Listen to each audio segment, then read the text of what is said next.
Hello friends, today I'm here to talk to us about walking away from dry brooks. It's a lesson that I learned when I was studying the story of Elijah in the book of 1 Kings chapter 17. In this story, Elijah went to King Ahab and told him that there would be no rain until he says so, and the king was very angry. And so God told Elijah to go and hide by the brook of Cherith, and he told him that he had commanded the ravens to feed him there. The story goes that he went and dwelt at that brook for many days. And then this one day, the Bible says the brook dried.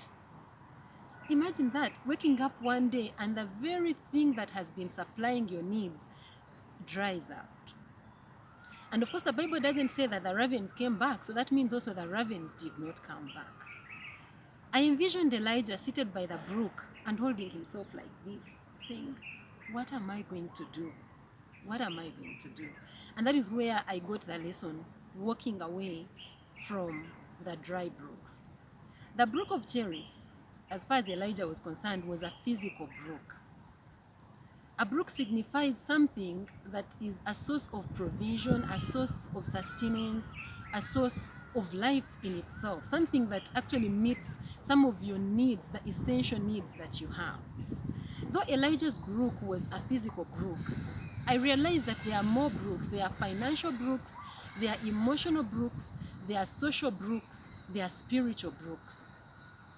A financial brook, for example, could be your job, it could be your business. A spiritual brook could be your pastor or your apostle, someone who ministers to you and feeds your soul, and you feel like, oh, this person, enlightens or feeds my spirit. A social brook could be a relationship, it could be a marriage. And God knows that this season, many of us are waking up to dry brooks. Today, most of us are going to be going to work for the first time in many days. And, we are waking up to lost jobs. People are waking up to lost marriages or dead loved ones or broken relationships. We are waking up to so many dry brooks. And so in Elijah's case, or in our case, the question is, so what do we do when brooks dry out? What do you do when someone who has been meeting your emotional needs is no more? For kids who have lost parents, maybe this is the time when they're asking themselves, what will we do when my mom or my dad is no more? What will you do when this very person who used to call you every single day is not calling you? What do you do when your best friend doesn't show up anymore and you, like Elijah, wake up to this dry brook? Now, I realize that sometimes we pay so much attention to the brook and we forget its source or its creator.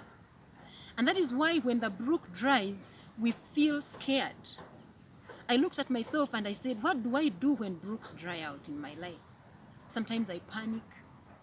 Sometimes we judge ourselves. We feel like maybe it is my fault that this person left my life. Or maybe I'm responsible. I didn't do what I needed to do to keep this and this job or to keep this business. But the reality is that actually some of the brooks will dry out and it is not your fault and you're not even responsible for it. Because like Elijah, he really was not responsible for the dryness of the brook that was right before him. Some brooks dry out because their seasons are just over. Some people's seasons in your life will be over and they will walk away. Sometimes your season at a job will be over and the job will be no more. Some seasons in your businesses will be over and the business will be no more. So don't blame yourself, because you know what? Whether you worry about it, whether you sit and cry and weep over it, when a brook season is over, it can never be revived.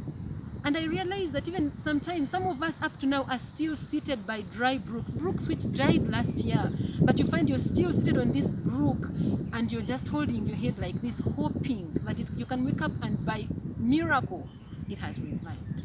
Yet, the earlier we come to the reality that the brook season is over and we walk away, the more time and more of ourselves we save.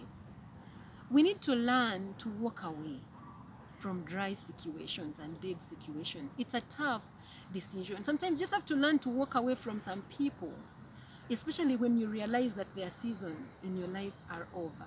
And if dead things are right before you, instead of weeping time and again over it, maybe you would look up to the one that is above you.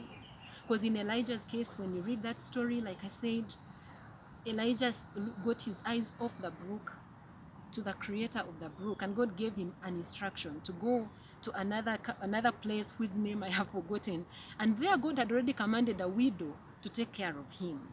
I love this about God. God will never cut off your source of supply. God will never cause one brook in your life to dry out before he creates provision for your sustenance. So if that situation, if that job is lost, instead of crying over it, I would like you to take time and look up to God, and you realize that he has already made a provision for how you are going to survive. Because before he switches off one bridge, he has already made a provision for another one. And the beauty is this, that the provision for the next one is always better. Because like in Elijah's case, God was getting him out of a wilderness and a lonely situation of there's a river and you're only spending time with ravens and just animals, to a place where he was going to have fellowship with human beings, with a woman and her son. And so, walk away from dry brooks. Walk away from failed situations. Look up to God for guidance. Because you know what? Once you realize that the end of the brook is not the end of your life, you're going to be able to move to the next step of your life. If that very thing that was meeting your financial need is over, you are not over. If the person who has been meeting your emotional needs is over, you are not over. So instead of sitting back and crying over a dead situation, how about you walk on to your next chapter in life, and you will be very glad that it will be more beautiful than the former one. And of course, there is this brook that never runs dry. In the book of John chapter 4, Jesus tells the woman about it.